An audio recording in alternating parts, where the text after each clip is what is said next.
That's not what I wanted. The back slid out on me. Hold on, we're going to take a brief intermission from talking about that. So that way we don't go falling down this. Woo! Wow.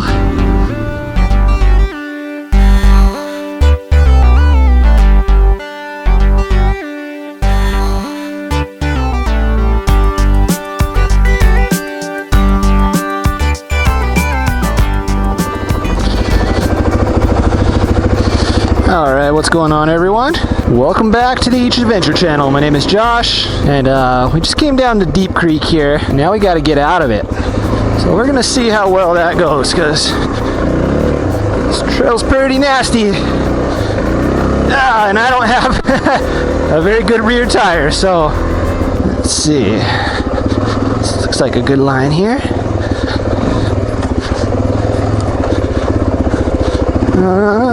Straight through. There we go. That works. Beautiful. That's probably as technical as we're going to get for this one. But we are going to be on dirt for quite a while. So it should be a nice, cool air, beautiful scenery evening ride. No, Siri, I did not say you. I did not tell you a command. Okay, stop. Oh, that worked. I don't know all the Cena's voice commands, and I find it kind of frustrating sometimes when I don't know how to use it. But anyways, this video is not about the Cena. This video is mainly just about the ride, and I wanted to make a little response video to a video that eveRide posted as of this recording about a week ago. I'm going to take the not hard route, so let's go this way. Yeah, I don't want to go up that part. Love to, but my rear tire says otherwise. So we'll stick to the fire roads / Jeep roads here. But anyways, like I say, yeah, I wanted to do kind of a response video and talk a little bit about that eveRide video about Imposter Syndrome. And I had no idea what that was. I didn't know that was a real thing. If you haven't seen it and you're a fan of eveRide, or even if you're not, and you want to know what I'm talking about, head over to eveRide's channel and watch the video. It is a little lengthy. It's about 25 to 30 minutes long. But it's a voiceover just talking about his channel, talking about life, kind of talking about just things that, you know, he feels in terms of the success level that he's had, and you know, why sometimes he has a hard time accepting that success or kind of enjoying, you know, some of the fruits of that labor, I guess you could say. So to give you the Cliff Note version, Imposter Syndrome is basically a mindset that an individual can't really come to terms with, you know, the kind of the success that they've had from hard work, almost to the point where they feel like they didn't earn it, or that there's some kind of fraud, or that people view them for something that they're not. It's a very psychological type of issue. If you want some better examples, watch that eveRide video, and he's got some definitions and examples and just kind of different things. You know, you can kind of best view it as almost chronic humbleness. You know what I mean? Like a feeling that you don't deserve, you know, what you have, or you don't feel like you've earned what you've got. So I thought that was an interesting topic. Now, I don't know Tyler personally, other than through messages that we exchange back and forth. I am a patron on his channel, so I'm able to kind of submit stuff to him, and he actually has the time to read it. He'll watch my videos occasionally, and I typically catch every one of his. So that's kind of the extent of our relationship. We're almost like YouTube pen pals, I guess, if you will. I've had kind of an open invitation for a while to go out there and ride. It's just, you know, the logistics of having a family and 3 kids, and a job and work and all that stuff on both sides have made that more difficult than I'd like. Definitely something I need to make happen, but not the point of this video. The point of this video is that I have kind of a similar story to share, not about my channel, even though I still, you know, I don't know why people tune into my channel. I've never thought of myself as entertaining. I'm actually a pretty quiet guy. I'm pretty shy. You can ask anybody that I ride with, especially on my group rides. I don't talk very much, you know, but when it comes to my own professional career, you know, I want to say it's very similar to kind of what Tyler's been through with his channel. So I'm going to kind of start way back in the beginning. I'm going to date myself here. I'm just going ahead and tell you my age. I just turned 34 in June. But I came into making a lot of money when I was really young. I found a niche in affiliate marketing that centered around mortgages. And I started doing that in about 2004. After a couple years, that became my primary source of income. And to be honest, I didn't work very hard at it. I got lucky. Like, I did some work, but I got really lucky.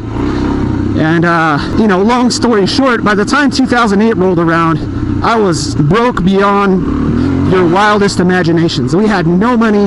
We filed bankruptcy. We lost our house. We lost our cars. We lost pretty much everything. It was really bad. And I'm not sharing the story to gain sympathy or anything like that, as a lot of it was the result of my own stupid mistakes.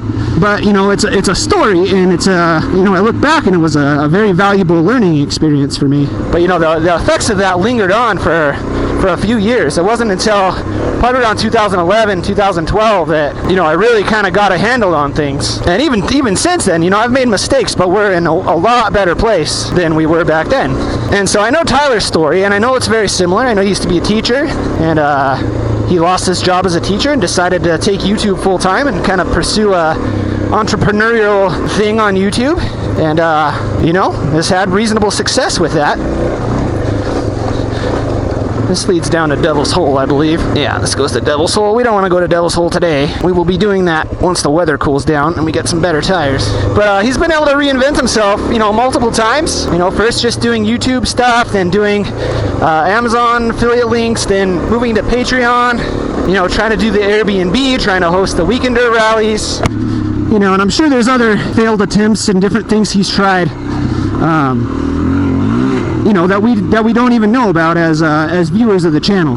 Different ventures and stuff that he's either had ideas for or maybe briefly tried to start. And much like Tyler, that is exactly what I had to do. I could have just sat there and played victim and, complain that the government's the fault or the businesses are the fault or whatever it may be. And don't get me wrong, I did have those feelings back then. But I think the thing that sticks out to me and what stuck out about Tyler's story is that I never stopped. Like I never stopped trying.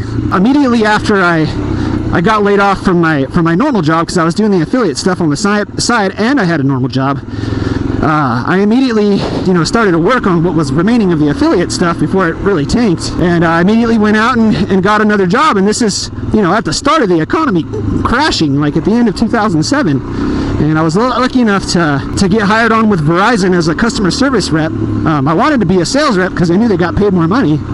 And I hate sales, like I hate it. But I had some friends that worked in the mobile industry, and they were telling me the kind of money that you could make. And I was like, all right, well, let's do that. And so I did that for a couple of years. I was the worst salesman by far. From a kind of business and process perspective, I was a great salesman. And as far as making sure customers got what they needed, I was a great salesman. But I wasn't going to be that guy that just upsold everybody because I had to make commission or I had to make quotas. I just couldn't do that. After I got tired of that, I had another opportunity come along. I started working the night shifts for 3M as a compounder, and that wasn't really what I wanted to do at all. By that time I had started going back to school and had figured out that I wanted to be a software developer because I knew software developers make good money. I knew I liked computers and the web, and I figured that'd be a good choice. And so I took the night job while I finished school, and then when I realized I had time during the day, I took a second job to gain some more IT skills. I had a great opportunity come up with my former employer, but a different department, in the IT department, where I actually really, really wanted to work. And I worked there for a while.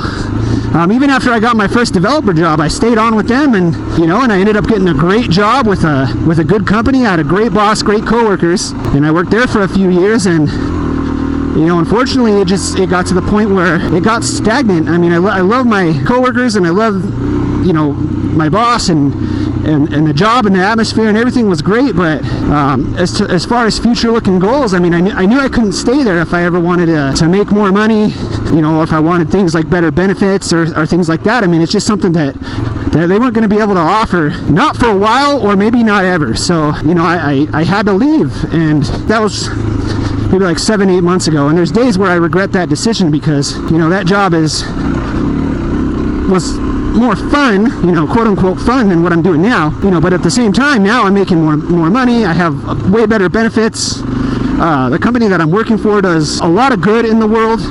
It's a software company that actually really makes a difference. During all this, I worked as hard as I could, and I put in what my old boss would call a fair effort. And there are the overachievers out there that spend every waking minute working. There's people like me that put in a fair effort. I always get all my work done.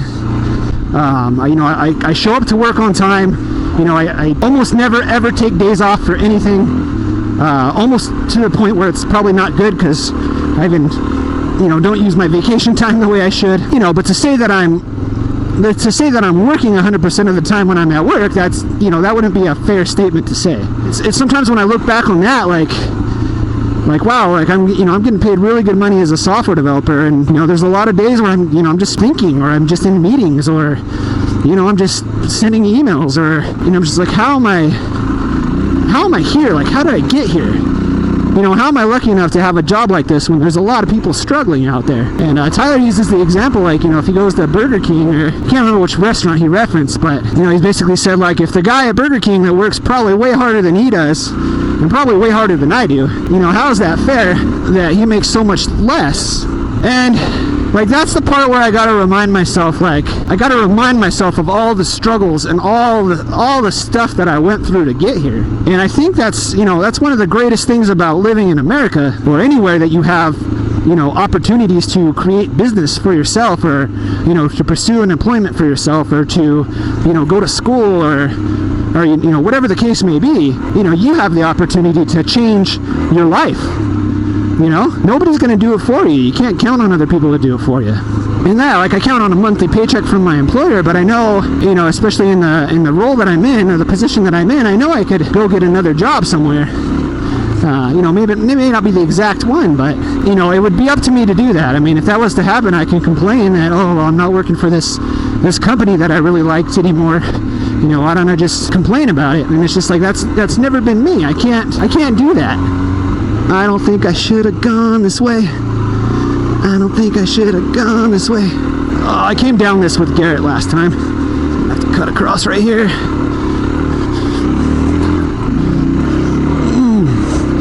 Alright, that's not what I wanted. The back slid out on me. Alright, hold on. We're going to take a brief intermission from talking about that. So if we don't go falling down this. Woo! Wow. I didn't think it was going to get that gnarly today. I should have listened when the sign said Black Diamond. No. But anyways, kind of the moral of the story, I guess, and this is kind of the comment that I left on Tyler's video, is that, I fall into that same mentality, that I may not, deserve to be where I'm at. And, there's people that I work with that are way smarter than me, that know the industry way better than I do. But I was able to work really hard, and get into a position that I really enjoy, a company that I really like. And it's very similar to what Tyler's done with his channel. He's living the dream, working for himself, being able to support his family, getting to do what he loves, ride motorcycles, make videos, inspire people, teach people that you can live life and not be kind of stuck in the rat race, and that's something I feel every now and then too, like I'm just kind of stuck in the rat race. I'd much rather be working for myself, which is why, kind of having some fun with this channel and seeing if there is any way that I can make money with the channel is so exciting to me. Not that I ever think it's going to replace my income, but it's been a long time since, I've done anything for myself like that, since I had basically lost everything doing affiliate stuff back in the day. So, Tyler, if you're watching, try not to beat yourself up too bad over it. I admire you a lot for what you've done, and I think it's a great story. It's if they had one of those success from scratch stories, you would definitely be story worthy. Just the inspiration that you've given me to ride more and to get out, to start my channel. I get a special look into. Oh, this probably wasn't a good idea. I get a special look into a different side of things, since I am a patron on the channel. I know it couldn't have been easy to go through all that stuff that you've been through, and I just want you to know that you're not alone. Everybody has things that people don't know about them, and you know, maybe it is things that could potentially, you know, discourage someone from being a subscriber or a patron, but you know, the vast majority of people that subscribe to your channel, they're there for you. You know, they're there to hear your message and to hear your story, and you know, to hear about your perspective on bikes and adventure and life. And you know, all I can say is, because you do it so genuinely and with such honesty, I mean, just, you know, I don't know what to say. I don't know what else to say, but you know, just thank you for what you've done for the motorcycle community, and for the stuff that you put out there, and how honest you are. You know, like I said, I know we've never met in person, but you know, I know that when we do, you know, I'd be lucky to call you a friend. So anyways, I know it's getting kind of personal and cheesy and stuff like that, but you know, there's different types of YouTube channels, right? There's kind of the ones that put on personas and are there for the entertainment, and then there's the ones that are more personal, that show you real, you know, real life things. And I think that's why I like YouTube, and I don't really watch all that much regular TV, is because there's so much fake. You know, there's so much fake in the world.